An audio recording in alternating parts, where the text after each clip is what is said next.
Imagínate esto, crees que tienes una vida perfecta, hasta que una noche escuchas algo que lo cambia todo. Era un sábado por la noche en Madrid. Mi esposa, Marta, y yo estábamos en la elegante casa de su padre, Alfonso, para una cena familiar. Alfonso, un empresario exitoso, vivía en un chalet en La Moraleja, rodeado de jardines impecables y con una bodega de vinos que parecía más un museo que un almacén. Después de cenar, Alfonso me pidió que lo acompañara a la bodega para elegir un vino especial. Al bajar las escaleras, algo me hizo detenerme. Volví sobre mis pasos hacia el salón, y desde el pasillo, escuché claramente la conversación entre Marta y su madre, Isabel. «Mamá, necesitamos encontrar una forma de que Diego no venga con nosotros a Marbella», dijo Marta con un tono firme. «¿Por qué no puede ir?», respondió Isabel, claramente interesada. Marta suspiró. «Porque tengo que pasar tiempo con Carlos. Papá necesita que este trato se cierre, y Carlos no va a firmar si no le doy lo que quiere. Si Diego está allí, hará preguntas y lo arruinará todo». Me quedé congelado. Carlos. Conocía ese nombre. Era uno de los socios más importantes de Alfonso, un hombre mayor, carismático, y siempre demasiado atento con Marta. La respuesta de Isabel fue tan fría como inesperada: «Entonces asegúrate de que Diego no se entere de nada. Esto es demasiado importante para tu padre». No podía creer lo que estaba escuchando. Marta, mi esposa, la mujer con la que me casé hace 3 años, estaba planeando traicionarme. Y su madre la apoyaba. Pero entonces Marta dijo algo que me dejó aún más paralizado: «No será la primera vez». «¿Te acuerdas de nuestra boda?». Funcionó a la perfección, y Diego nunca sospechó nada. De repente, una memoria enterrada salió a la superficie. La noche de nuestra boda, Marta me había dado una copa de champán, y después todo se volvió borroso. Me desperté al día siguiente con Marta sonriéndome y diciendo: «Fue una noche mágica». Ahora entendía que no había nada mágico en eso. Me aparté del pasillo, regresé al jardín, y respiré profundamente para calmarme. Cada pieza encajaba en el rompecabezas. Ellas pensaban que yo era un idiota, alguien que simplemente aceptaría cualquier cosa sin cuestionarla. Pero lo que no sabían es que yo ya estaba planeando mi próxima jugada. No le dije nada a Marta esa noche. ¿De qué habría servido? Ella habría negado todo o, peor aún, intentado manipularme para hacerme creer que era yo quien estaba equivocado. Si iba a enfrentarlos, necesitaba pruebas. Al día siguiente, me levanté temprano. Le dije a Marta que iba a correr por el Retiro, como hacía siempre los domingos, pero en lugar de eso, tomé un taxi hacia un laboratorio privado en las afueras de Madrid. Había recogido algunos cabellos de Marta y de Alfonso de sus cepillos la noche anterior. Los tenía guardados en una pequeña bolsa. Cuando llegué al laboratorio, me acerqué al mostrador y le entregué la bolsa a la recepcionista. «¿Cuánto tardan en hacer un análisis de ADN?», pregunté con un tono neutral. «Normalmente una semana», respondió sin levantar la mirada. Saqué un billete de 100 euros y lo dejé sobre la mesa. «¿Y si necesito que sea más rápido?». Ella levantó una ceja y asintió lentamente. «Podemos hacerlo en 3 días». «¿3 días?». Era tiempo suficiente para profundizar en su red de mentiras. Esa tarde, me senté en mi despacho en casa, abriendo mi portátil. Mi puesto en la empresa de Alfonso me daba acceso a ciertos datos confidenciales, y sabía que si había algo turbio, lo encontraría. No me llevó mucho tiempo. Ocultas entre transacciones aparentemente normales, encontré transferencias significativas hacia cuentas vinculadas a sociedades fantasma. El nombre de Carlos aparecía repetidamente. Pero lo que realmente me dejó helado fue otra cuenta en un banco suizo que llevaba las iniciales MR, Marta Rodríguez. No era solo una traición personal. Era un esquema cuidadosamente planeado, y yo era el peón en su juego. 3 días después, recibí una llamada del laboratorio. La voz al otro lado del teléfono era profesional y sin emociones. «Las muestras no tienen coincidencia genética». No coincidían. Alfonso no era el padre biológico de Marta. Colgué el teléfono y me quedé mirando al vacío. Esa familia, con su fachada de éxito y respeto, estaba construida sobre una mentira. Esa noche, Marta hablaba con entusiasmo sobre nuestro próximo viaje a Marbella. Sonreí y asentí, fingiendo ser el esposo perfecto. Pero en mi mente, los engranajes ya giraban. La noche antes de nuestro viaje, empaqué lo esencial, 2 dispositivos de grabación, bolsas impermeables para mis pertenencias, y una pequeña balsa inflable que había comprado días antes. Cuando Marta me preguntó si estaba emocionado por el viaje, le devolví una sonrisa. Claro que sí, le dije. Va a ser inolvidable. Ella no tenía idea de cuán cierto era eso. El viaje a Marbella fue tranquilo, demasiado tranquilo. Marta estaba radiante, relajada, y eso solo confirmaba que ella creía que todo estaba bajo control. Hablaba de paseos por la playa, cenas románticas, y cócteles, mientras yo fingía interés, sabiendo que cada palabra era una mentira más. La villa de Carlos era una obra maestra de lujo moderno, situada en una colina con vistas espectaculares al Mediterráneo. Minimalista y opulenta al mismo tiempo, reflejaba perfectamente la personalidad arrogante de su dueño. Carlos nos recibió en la entrada, con ese aire de falsa cordialidad que siempre me incomodaba. Diego, Marta, bienvenidos. Esta semana es para relajarse, disfrutar y cerrar grandes acuerdos, dijo mientras me estrechaba la mano con demasiada fuerza. Gracias, Carlos, respondí con una sonrisa tensa, mientras disimulaba mi desprecio. Marta y yo fuimos instalados en una habitación con vistas al mar, justo al lado de la suite de Carlos. Todo estaba planeado. Después de instalarnos, le dije a Marta que saldría a explorar la villa. En realidad, estaba trazando el terreno para lo que vendría. El despacho de Carlos, un espacio austero con paredes de cristal y una mesa de mármol, era el lugar perfecto para sus reuniones privadas. Allí escondí discretamente un dispositivo de grabación bajo la mesa. También dejé un segundo dispositivo en la sala de estar, donde sospechaba que se llevarían a cabo muchas conversaciones importantes. Mientras terminaba de colocar los dispositivos, escuché voces provenientes del despacho. Eran Carlos y Alfonso. ¿Crees que Diego sospecha algo?, preguntó Carlos. Alfonso soltó una risa corta. ¿Diego? Ni lo piensa. Mientras Marta haga su parte, no habrá problemas. Carlos respondió con satisfacción. Perfecto. Esto va a salir como lo planeamos. Me retiré en silencio, con los dientes apretados, pero la mente clara. Ellos pensaban que yo era un idiota. No tenían idea de que ya estaba destruyendo su juego desde dentro. Esa noche, después de la cena, Marta regresó a nuestra habitación con un aire nervioso. Se sentó en el borde de la cama y me miró fijamente. Diego, necesito hablar contigo, dijo, su voz temblando un poco. Claro, dime, respondí, manteniendo un tono neutro. Este viaje no es solo para relajarnos, comenzó. Papá y Carlos están trabajando en un trato muy importante, y yo tengo un papel en esto. ¿Qué tipo de papel?, pregunté, aunque ya conocía la respuesta. Ella vaciló y bajó la mirada. Carlos, espera que yo esté cerca de él. Es solo temporal. Todo volverá a la normalidad después de esto.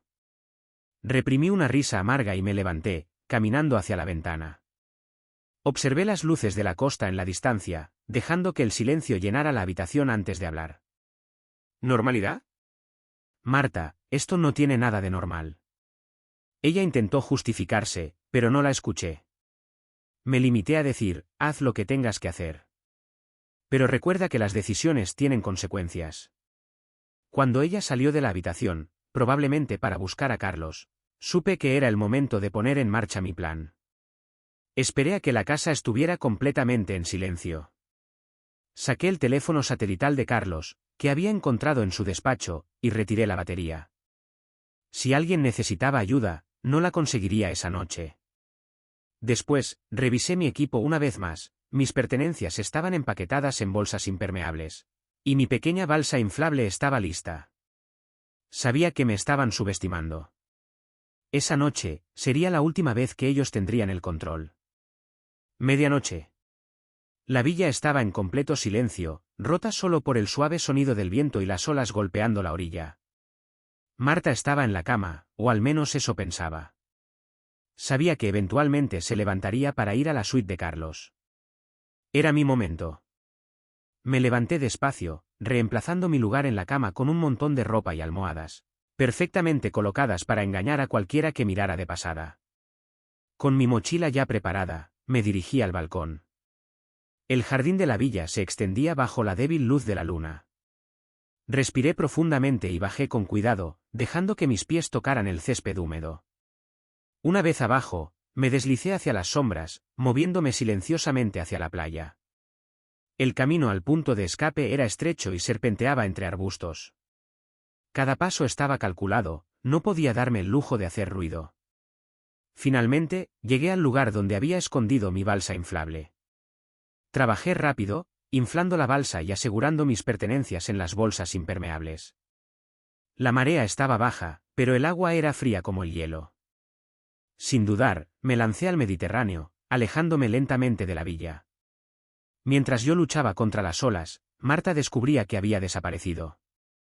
Había regresado a la habitación, al quitar las mantas, encontró mi improvisada trampa de almohadas. «Diego no está», gritó, despertando a toda la casa. Carlos fue el primero en llegar. «¿Qué quieres decir con que no está?», preguntó, visiblemente irritado. «Se fue», dijo Marta, tratando de contener el pánico. «Su mochila tampoco está aquí». Carlos apretó los dientes. «Si se enteró de algo, estamos en problemas». Alfonso entró en ese momento, su rostro pálido. «¿Sabes cuánto tenía acceso en la empresa? Si lleva algo, estamos acabados». El agua estaba helada, y cada brazada era un esfuerzo monumental, pero no podía detenerme. Las luces de la costa parecían tan distantes, pero cada golpe contra las olas me acercaba más a mi libertad. Después de lo que se sintió como horas, mis pies finalmente tocaron arena. Me tambaleé hasta la orilla, exhausto pero triunfante. Había salido. Cerca de la playa, encontré un viejo almacén de pescadores abandonado. Era el lugar perfecto para secarme y cambiarme de ropa.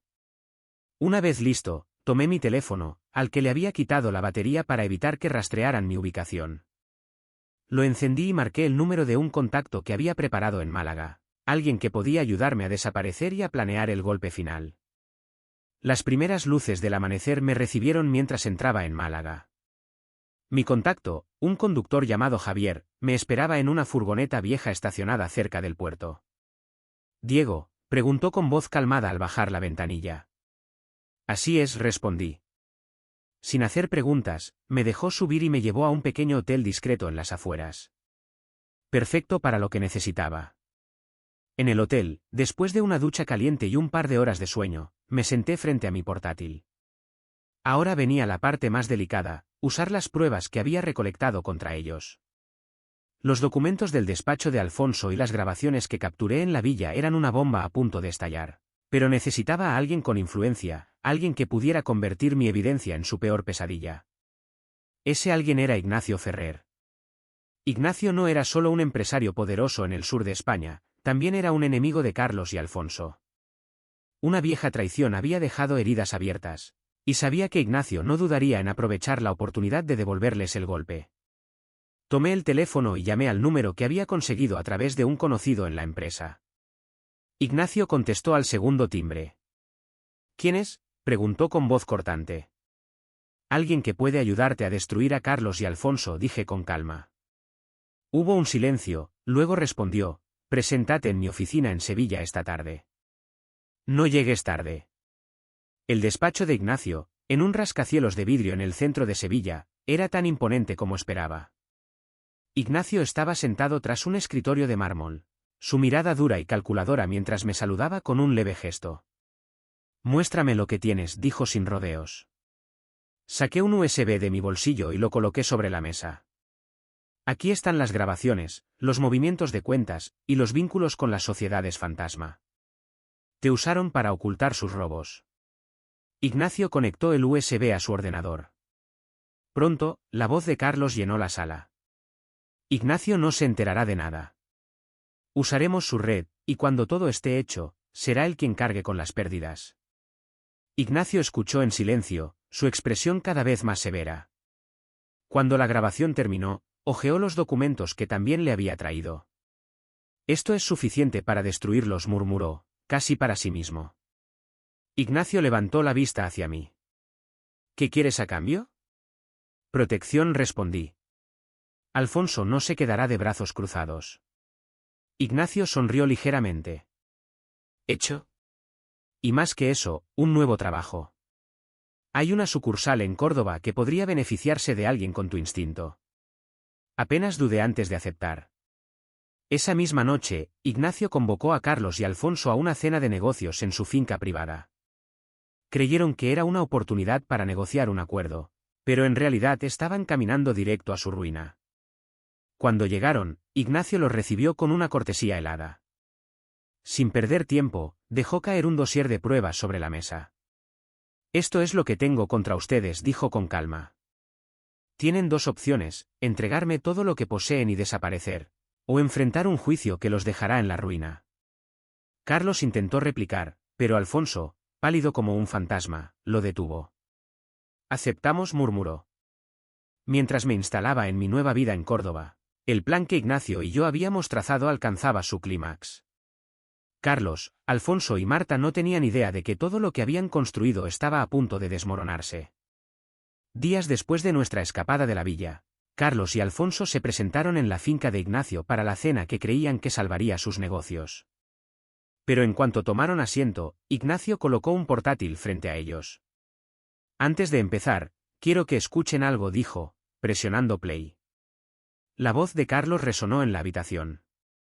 Ignacio no tiene idea. Usaremos su red y cuando todo esté listo, él será quien asuma las pérdidas. Alfonso trató de mantener la calma, pero las gotas de sudor en su frente contaban otra historia. Carlos, en cambio, intentó reírse. Esto es una confusión, dijo, con una sonrisa nerviosa. Ignacio no reaccionó. Sacó un paquete de documentos y lo deslizó por la mesa. Estos son los registros de las transferencias, las empresas pantalla, y sus cuentas en Suiza. Tengo todo lo que necesito para hundirlos. Ignacio se inclinó hacia adelante, clavando la mirada en ambos hombres. Tienen dos opciones: entregarme todos sus activos y desaparecer, o permitirme llevar esto a los tribunales. Si elijo la segunda opción, no solo perderán su dinero, sino también su libertad. Alfonso, visiblemente derrotado, dejó escapar un suspiro pesado. Está bien. Aceptamos. Carlos intentó protestar, pero sabía que no tenía salida. Marta, por su parte, enfrentaba su propio colapso. Al regresar a Madrid, encontró una carta de mi abogado en el buzón. Era mi solicitud de divorcio, acompañada de una breve nota. Lo escuché todo. Intentó contactarme desesperadamente.